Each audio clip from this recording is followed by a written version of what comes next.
What's up, everybody? It is Prayday Friday. Guess what? You made it through to the end of another week. I hope you had a blessed week. I hope you had a phenomenal week. I pray that even if things did not happen or the way you anticipated it to happen, or the week didn't go the way you wanted it to go, I pray that you still were able to find some silence and some time to spend before God, where God could strengthen you and give you peace and joy, and bring some restoration to whatever you may have encountered throughout this week. So I am happy to be with you. You know what time it is. It is Prayday Friday. This is an opportunity for us each week just to come together. Hit my camera there. This is an opportunity each week for us to come together and really for an opportunity for me to just speak life into you and encourage you. So I'm excited for you to be with me on tonight. I'm going to give you a few moments, as I always like to do. I want you to take a moment to share this on your social media. So if you are on Facebook joining me live, whether you're on the church page or my personal Facebook page, I want to give you an opportunity to share this with your friends. I want you to DM this recording. Let them know that I'm on live. Share it on your page. We're going to have a fantastic time tonight. If you are on YouTube, don't forget to subscribe to our church YouTube channel. And if you're on Facebook as well, you can go and subscribe to our church page so that anytime that we go live, you can connect with us. And every Friday we are here 7:30 on time for a time of prayer and just inspiration and encouragement. And as we are ending this week, that God would just give us something that would speak to our hearts. And so that's what we are gathered to do tonight. And we're going to continue with our series that I've been doing on red flags. So I know you've seen this phenomenon that is taking over social media as it relates to red flags. And so tonight I am going to do another segment on red flags as it relates to the life of the believer. And we're going to talk about another common red flag.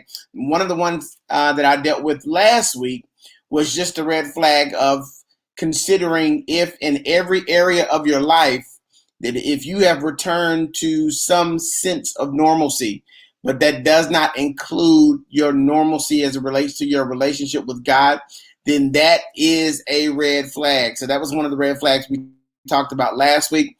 This week, we're going to talk about another red flag, and that's going to be dealing with our relationship with God. So I hope you're ready for it. We're going to have a good time. I'm just going to share a little bit with you. I hope it blesses you. I pray that it speaks to you and it ministers to you, and I believe it's going to be a blessing. Hey, Sister Johnson, good to see you on tonight. God bless you. Hey, for those of you, and before I get started on tonight, don't forget, in the month of October, we have been celebrating our 10-year church anniversary. Let me say, it has been phenomenal. We have been worshiping in parks all over the city of Fort Worth, gathering in the midst of communities, serving some food, ministering to them. Last week, we were at Oakland Lake Park, and it was a pretty phenomenal experience for some that go out and have their morning stroll and walk in the park. We had many that just kind of stopped and listened in and gathered with us as we worshiped. And it was a blessing to gather and to see all those individuals that stopped and just participated in the worship. I even saw some individuals that kind of stood off from afar, but stood close enough just to experience the worship and the word with us. So this Sunday, we are going to be back at the church, on the church grounds, in the parking lot, worshiping again outside. We're going to have food again, fellowship. We want you to come out and be a part of this. I believe in this season as a church body, we have to do something different to minister and to outreach. And so God laid that on my heart for this season. And so we're going to be outside again, back at the church, on the parking lot. We got tents. Bring your lawn chairs. We're going to have food. Just going to be an awesome time of worship in the word. It's going to be great. So I want you to come out. Don't forget, worship starts at 10:30. The address is 2313 Hanley Drive. So we would love for you to come out and be a part. So what is our red flag for tonight? I want to share the red flag for tonight. This is the red flag. Are you ready for it? I hope you're ready. Buckle up. Let's go. If you only go to God when you need something, that is a red flag. If you're only going to God when you need something, hear me tonight, that is a red flag.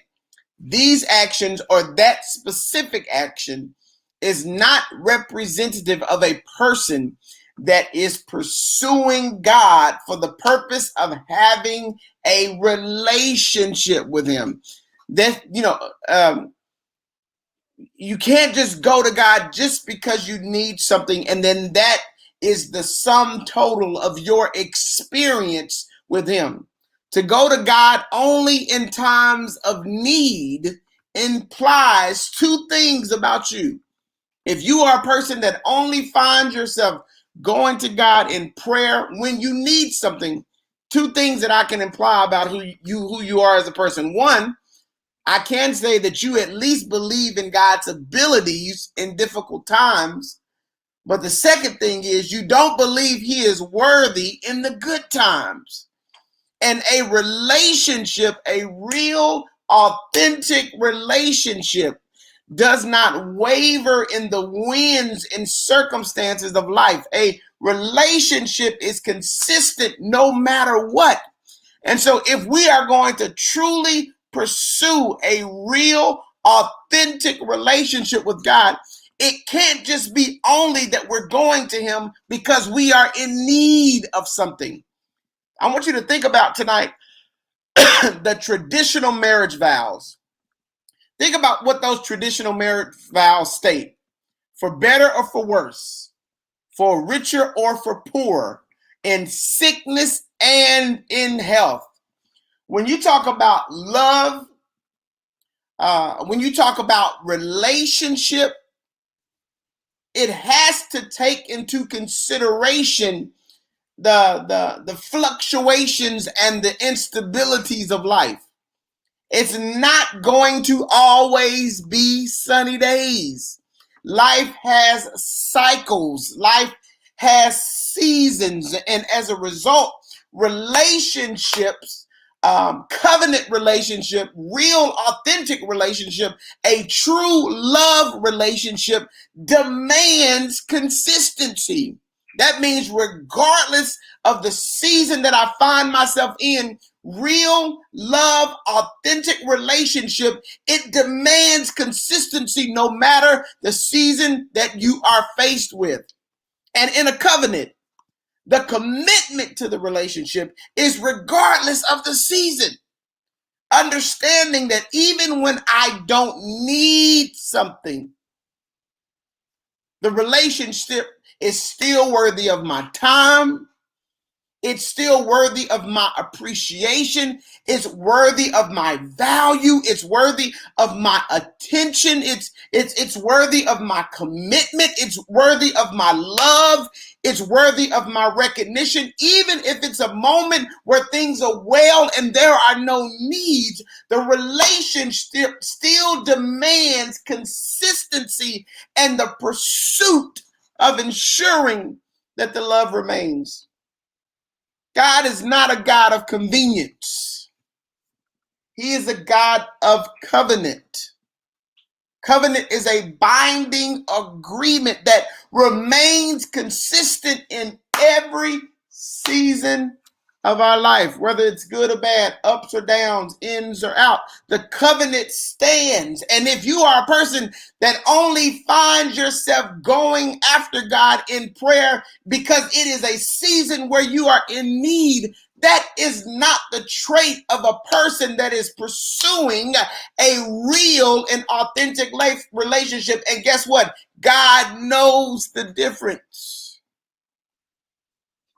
It's time for us to know the difference. It's amazing what we demand of other people when it comes to relationships. But we don't demand that from ourselves when it comes to our relationship with God. Ha! When it comes to other people, we demand consistency. Don't just come to me when you need something. When it comes to our children, don't just appreciate me because I did something for you. Show love even when you don't need anything. We demand this in our relationships. If our relationships are going to be healthy, it demands communication. No matter what's going on, it demands consistency. No matter what's going on, we demand this in our natural relationships. We demand it with other people that we are in relationship. And guess what? When they don't meet those demands, we cut them off. But we don't demand that from ourselves when it comes to our relationship with God. It's a red flag. Your only moment of intimacy with God is praying because you are in need. If your only moments of intimacy with God is praying because you find yourself in a hard predicament, and now you're calling the pastor and the elder and the teacher and the evangelist, and you calling everybody, you're calling God. And God is like, but where have you been? Because this has not always been your season. We demand it from others, but we don't demand it from ourselves when it comes to our relationship with God. And beloved, let me tell you, if that is your scenario, your pattern in life, that is a red flag. God is demanding from us that we prioritize the importance of having and establishing a real, sincere, and authentic relationship with Him. Be honest with yourself on tonight. If that is a red flag in your life, this is an opportunity, as long as there is breath in your body, to make a different choice. God bless y'all. Y'all take care on tonight. Be blessed. Hope to see you this Sunday at our 10-year anniversary as it continues. Y'all take care. Love y'all.